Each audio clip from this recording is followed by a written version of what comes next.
Where's that music?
Welcome to Ad Age Studio 30 Live. I'm John Dioso, editor of Ad Age Studio 30. Thank you so much for joining us today. Please give us a wave and let us know wherever you are in the world so we can give you a shout out.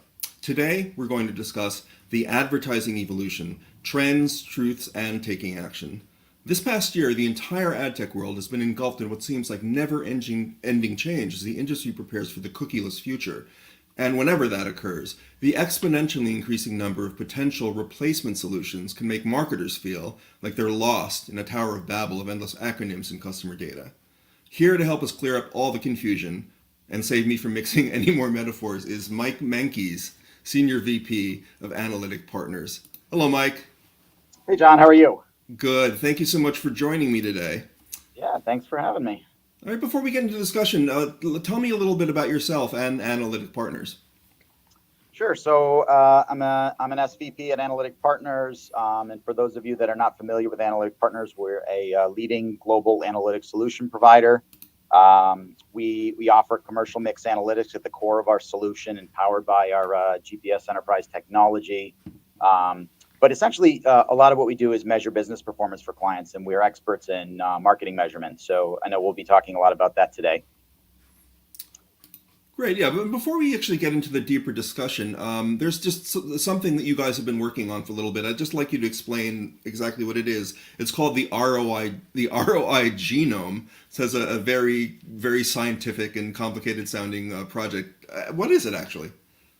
Yeah, so the ROI Genome is essentially our collective intelligence of doing this type of work across past many years. So we've been comprehensively looking at what drives business performance across a wide variety of businesses across the globe. We've got millions of marketing metrics tracked and a large database of information, and as well as case studies and best practices we've accumulated over time. So it's essentially a collective intelligence of understanding what drives business performance and the role that marketing plays in particular.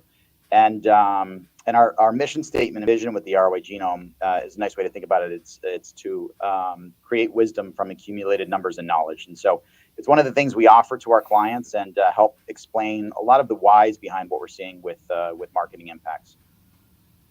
Great, and we can get into some of the whys and the other W's in there in a bit. Give us a little background. Now, there's a thing that goes along with our ROI Genome called the ROI Genome Intelligence Report. What is the background? What did you guys set out to do with the latest report? Yeah, so part of what we do with the ROI Genome is certainly provide insights to our clients, but we also share intelligence reports every quarter or so. And so this latest intelligence report from the ROI Genome is really kind of focusing on the topic that you talked about a little bit earlier. The topics we cover in these reports are really driven by the questions we get from our clients. And one of the big hot topics, obviously, is the ad ecosystem has been increasingly complicated over time. There's more data and metrics than ever before from different business silos. And so what we tried to do with this report is get a better understanding of the role that advertising plays in driving business performance, both in the short and the long term.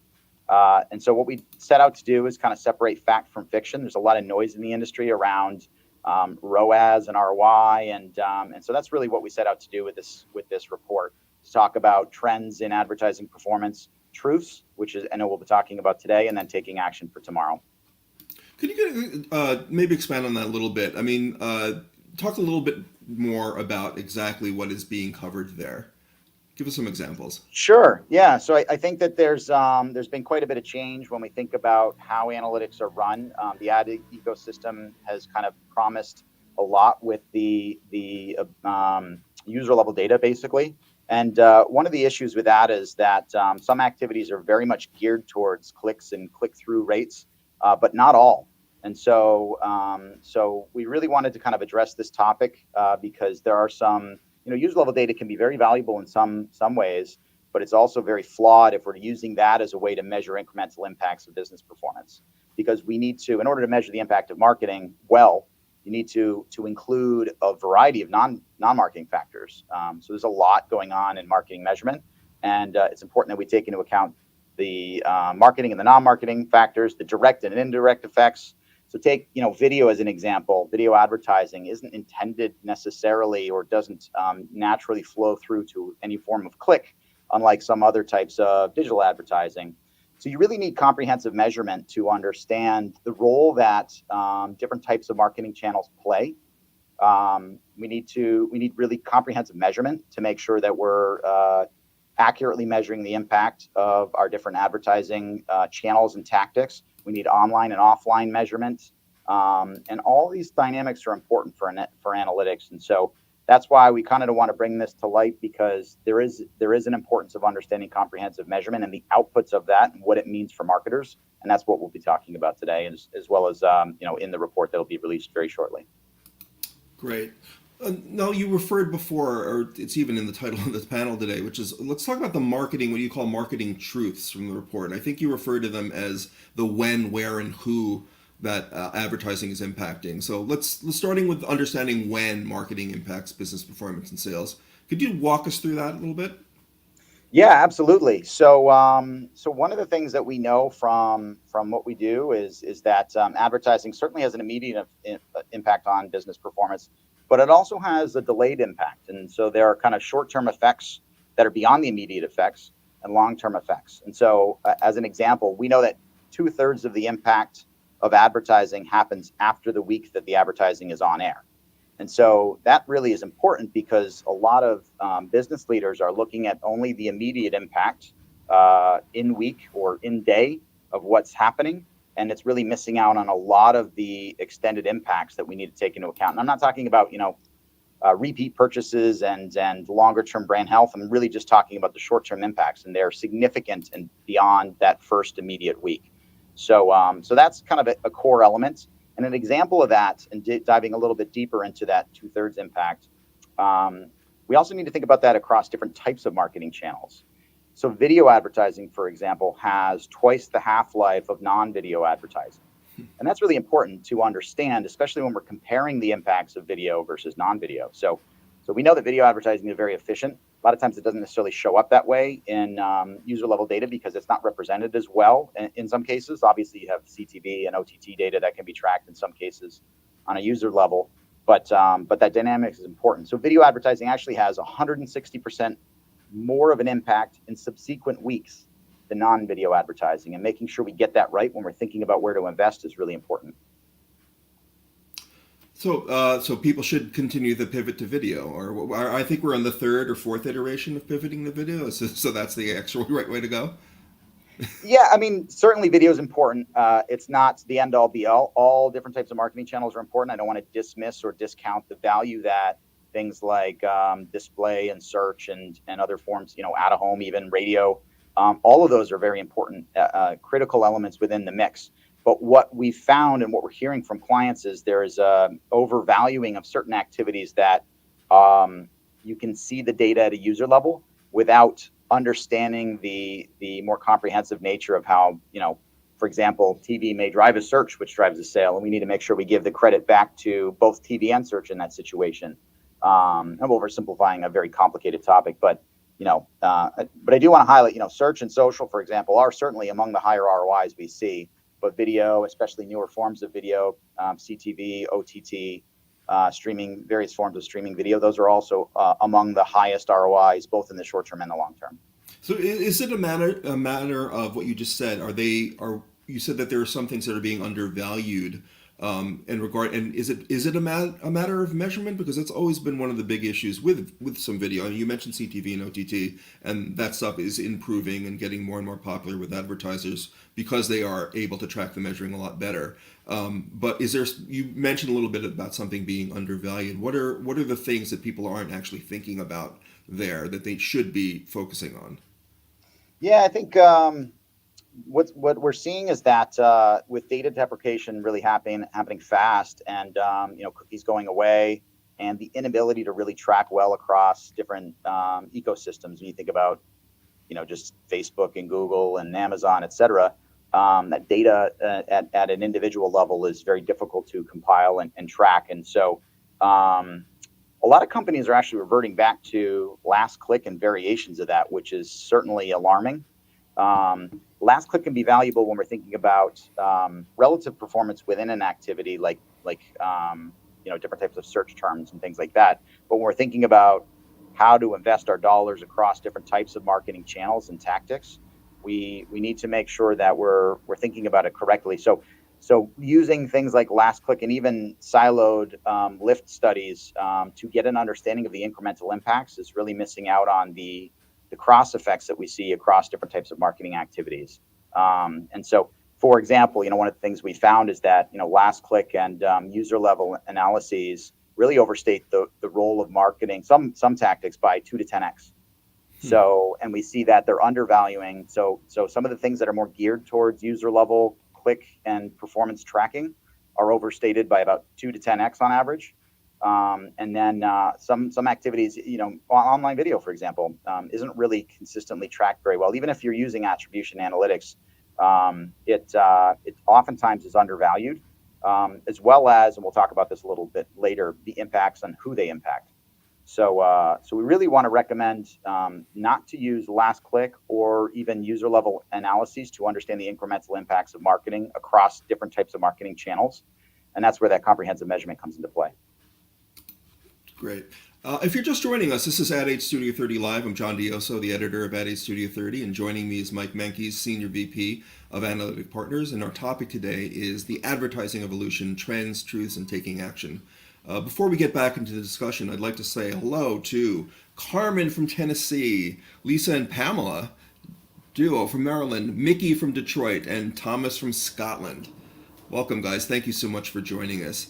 And Mike, we just started getting into in the intelligence report how you broke things down into the when, where, and who of that advertising is impacting.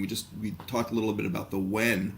What I'd like to do is get into where marketing makes an impact. Can you talk a little bit about that, and also get into about Halo and synergy, and maybe give us a few examples? Yeah, absolutely. So I think first and foremost, and we've been talking about this for a little while, but all marketing has an omni-channel impact. So all of our online advertising affects online sales and behaviors, as well as offline sales and behaviors, and our offline advertising affects online sales and behaviors. And so understanding that is really important. And that comes back to that user level data that I was talking about. A lot of that is geared towards online behaviors. And certainly you have many companies with first party data that's able to track offline in-store activities as well. But a lot of times the analytics is actually geared towards what's easily available, and that can inflate or deflate the role of different types of marketing. So we need to recognize that all advertising and marketing has online and offline impacts. And that's true, for example, even within the Amazon ecosystem. Amazon display affects sales on Amazon and a considerable amount off of Amazon. In fact, about half of the impact. And even search, Amazon search affects certainly a lot of sales on Amazon, but it also affects off of Amazon. So And that's true across all different types of online e-commerce retailers as well. So it's not specific to just Amazon, but that concept is important to understand. And so it's the where aspect is important. And the reason that's important is because if we're not thinking about and comprehensively measuring the impacts across our different sales channels and across our different behaviors, we're going to be providing misleading information to business leaders. And so, we know digital marketing over indexes onto digital sales. And so making sure we balance that out appropriately by including the offline aspects is important, and vice versa for that matter. And I know you also asked about, the when we think about where, there's other dynamics to think about too, other than just the physical or digital presence, but also across different products within a franchise of a business, for example. So Halo is really important. About half, I think the number is about 45%, but about half of the impact of our advertising affects other business lines outside of the business line that we're advertising. So if you think about, we're advertising product X within the franchise, the advertising actually not only affects product X, but products Y and Z as well. And so if we're looking at lift studies and the performance onto just product X, we're really missing out on half of the impact of advertising. And so that's an important element when we think about Halo. And then you've got things like synergy, where our activities, the more channels we have on air, the better it helps the other channels that are present. So TV advertising helps drive increased effectiveness and efficiency of display and search, as an example, and vice versa. And so we need to understand that these dynamics are not happening in silos, and that they are helping each other. And that we need to make sure that we build analyses that are able to take that into account. And it's significant. Video advertising can drive the effectiveness of things like search and display and social, for that matter, by upwards of 50% increased improvement of response. So these dynamics are important, and that's a big part of what we want to make sure that the industry is really recognizing, so that we're not defaulting back as we think about data deprecation happening in the marketplace. We don't want to default back to what's easily measured through user level data, which is flawed and going to misrepresent reality. Said. So why are those things important when we talk about where marketing makes an impact? Yeah, I think it's really because what we're seeing happening in the industry. I think there was a lot of promise with attribution. And I think that we've seen that multi-touch attribution has some flaws, and so we need to make sure that we're taking into account the holistic understanding of the business and non-marketing factors. So there are a lot of dynamics: competition, weather, seasonality, COVID. All of these things had significant impacts on different types of businesses in different ways, and making sure we account for that is important to make sure we're accurately measuring the impact of marketing. So if anything, the last year has shown, and not just the pandemic, but the data deprecation, third-party cookie deprecation that's coming, has just only amplified what a complex and interactive ecosystem all these different marketing channels are. Exactly. Yep. Right. Okay. So now we're coming down to the last W. We talked about when and where. Now we're going to get into who. Who media is impacting. One of the benefits of today's marketing ecosystem is personalization. What are I think in today's world we know who we're impacting and what the impacts are, but is that really the case? Great question. I'd say sometimes it is, but often it's not. So certainly personalization is very valuable, and most brands should be using it to some extent, and a significant portion of the budget for that matter. But we do need to recognize that there are some types of marketing channels and tactics that we're able to reach different unique portions of the population in avenues that aren't necessarily as personalized. So we want to make sure that when we're making decisions, that they're not just geared towards necessarily just driving who's most likely to convert or what's the lowest cost. So we do need to make sure that we're taking into account future growth.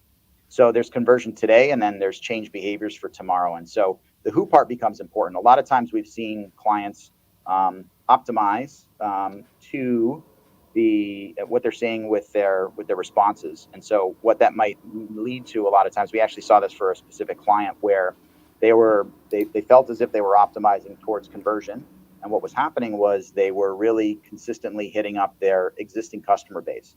And sure, it was driving increased responses in ROI, which is good, but it was not necessarily. They became this kind of circle of consistently advertising towards their existing customer base and undervaluing the role of bringing new customers into the franchise.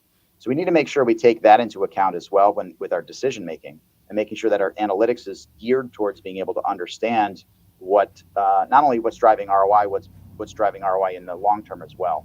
So this particular brand actually had been consistently declining with new customer acquisition for about 5 years, and a lot of that was because they were only looking at ROI, and a lot of it was geared towards their existing customer base. And where that comes into play is devaluing some types of marketing activities that aren't necessarily geared towards personalization, such as TV or video, as we talked about a little bit earlier. We actually saw online video was 3 times more effective at driving new customers than some of the other marketing channels they were deploying. So is this an example of how you were saying before, how some marketers and brands have been like overemphasizing the digital because it was kind of, by relying on a lot of the data they were getting back there, it was almost like a self-fulfilling prophecy. It was just kind of giving them back the information that they wanted to get because it was provable. Here's a direct connection between that data and what we want to hear from that particular customer. But as that's happening, your customer base just shrinks and shrinks and shrinks and gets more concentrated. Yes, exactly, and that's actually happening quite a bit, more than I think most realize. And it's not this, digital advertising on average is very efficient, and in fact, search and online video and social are among the highest ROIs we see. So we certainly want to be investing in these channels, and we do want to personalize, but we don't want to over-target. Over-targeting is something that's happening quite a bit.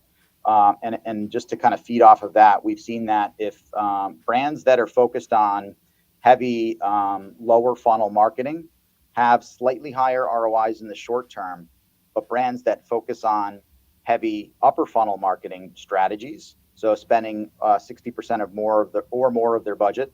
So brands that are spending 60% or more of their budget on upper funnel marketing actually see a 65% higher long-term ROI. So it's really important that we're making sure that we're not leaning too much into the lower funnel aspect, and we are driving the top of the funnel and bringing in new customers and thinking about longer-term dynamics and not just driving short-term conversion. Great. I think we have time for one last question. Mike, if you have any predictions for the future, what would they be? And can you offer the marketers out there any advice? What would be the main takeaway that you want them to get from this conversation today? Yeah, I think the cost to reach consumers is going to continue to increase, and there's going to be, but alongside that, there's going to be lots of new types of advertising platforms to experiment with, and new ways to reach consumers on existing platforms. So we're firm believers in test and learn. It's really important for organizations to consistently build in a test and learn strategy to understand how new formats and offerings are working. And that's going to help better prepare us for the future to be able to understand how some of these new activities are working. So we also recommend pretty strongly to do a lot of scenario planning. And we found that brands that are consistently investing in comprehensive analytics and building out scenario plans can drive 25 to 70% improvement in the impact of their marketing. So really important for us to build out a test and learn strategy and continuously adopt that over time to drive growth. Well, unfortunately, that's all the time that we have. Thank you once again, Mike Mankey, Senior Vice President of Analytic Partners, for a great conversation. Thank you so much, Mike. Thank you, John. Appreciate it. All right. Great having you. And most of all, thank you to everyone who tuned in today. For Ad Age Studio 30 Live, I'm John Dioso. Bye, everybody.